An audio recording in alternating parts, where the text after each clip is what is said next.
Halo, perkenalkan nama saya Nandra Sara Devina Rolita, CPNS Kabupaten Magelang, peserta Latsar BPSDM Jawa Barat, Angkatan Magelang 23. Terdapat 6 isu yang berhubungan dengan manajemen ASN dan Smart ASN pada instansi Puskesmas Ngablak Kabupaten Magelang di tahun 2022, yaitu yang pertama, yaitu tingkat kedisiplinan pegawai yang masih rendah.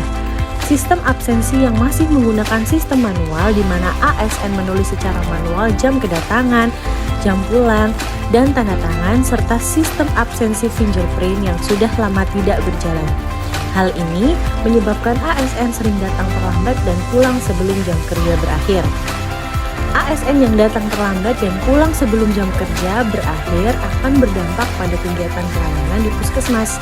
Pelayanan terhadap pasien menjadi terlambat dan memakan waktu lebih lama sehingga akan menurunkan tingkat kepercayaan dan kepuasan pasien terhadap puskesmas. Isu yang kedua yaitu media sosial seperti website dan Instagram sebagai media promosi kesehatan tidak aktif. Puskesmas belum sepenuhnya aktif menggunakan media sosial seperti website atau Instagram yang digunakan untuk mengunggah segala bentuk informasi dan kegiatan puskesmas. Di era digital ini, masyarakat akan kesulitan untuk mendapatkan informasi terkait kegiatan maupun jenis pelayanan yang ada di puskesmas. Masyarakat juga akan kekurangan edukasi kesehatan dari sumber yang terpercaya. Lalu yang ketiga, kurangnya pengetahuan calon pengantin terkait kesehatan reproduksi dan manfaat pemeriksaan capim. Masih banyak calon pengantin yang tidak mengetahui kesehatan reproduksi, tujuan dan manfaat pemeriksaan capim termasuk pemeriksaan laboratorium. Para calon pengantin ini hanya datang ke puskesmas untuk menerima surat keterangan capim. Pemeriksaan capim bertujuan untuk deteksi dini masalah kesehatan kepada calon pengantin. Status gizi calon pengantin wanita pun perlu diketahui, salah satunya untuk persiapan kehamilan. Ibu hamil dengan resiko seperti KEK atau anemia akan berpotensi lebih besar melahirkan anak stunting.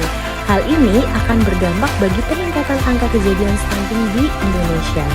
Yang keempat, masih ada beberapa ASN yang belum menerapkan 5S, senyum, salam, sapa, sopan, dan santun dalam memberikan pelayanan, sehingga masih ada masyarakat yang menulis di kotak saran jika pelayanan tidak ramah.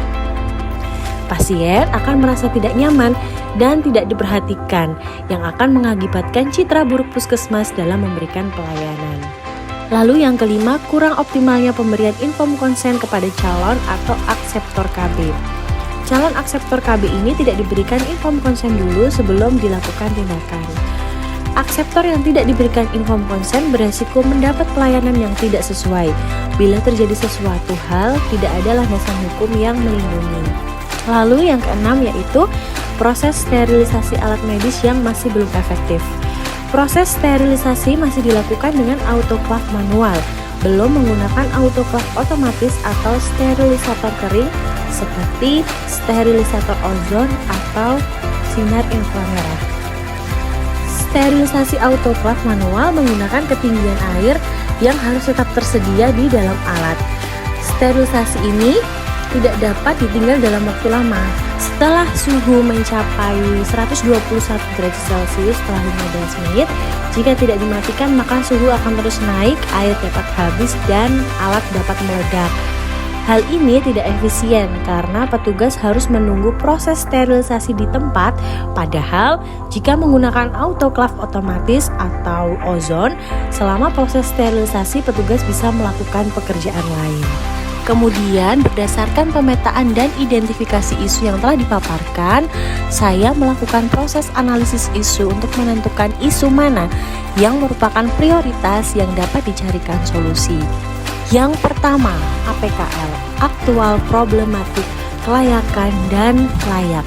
Aktual adalah di mana isu sedang terjadi dan dalam proses kejadian. Lalu problematik yaitu merupakan masalah mendesak yang memerlukan berbagai upaya alternatif jalan keluar. Lalu kehalayakan yaitu menyangkut hajat hidup orang banyak. Lalu layak yaitu artinya logis, pantas, realitas dapat dibahas sesuai dengan tugas, hak, kewenangan, dan tanggung jawab. Berikut adalah analisis teknik APKL yang saya gunakan untuk menganalisis isu yang ada di Puskesmas Ngabla. Yang kedua, saya melakukan analisis isu-isu tersebut menggunakan teknik USG. Urgensi, Seriousness, dan Growth, mempertimbangkan tingkat kepentingan, keseriusan, dan perkembangan setiap variabel dengan rentang skor 1-5.